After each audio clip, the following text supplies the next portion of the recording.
Hello guys, welcome back again. And now I have a tutorial for you. As you see that this video is still doesn't have a subtitle. Even today, Sorry, let me decrease the volume. it came up in anticipation of this. Yes. Okay, as you see, this video is still doesn't have any subtitle. Even today, And it came if up you want to in add a subtitle anticipation onto of your this. video, you don't need to type it one by one by using text tools. This one, but we can do it in 10 seconds just by swiping left the toolbar and then click auto caption here, and don't forget to turn these tools on and then click convert. And now you need to wait for a moment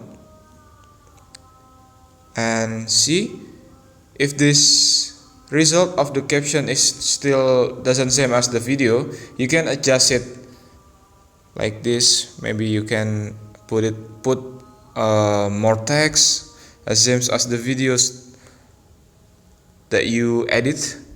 And if you finish doing it, click done, and now we can see the result just like this. Because it comes up a lot.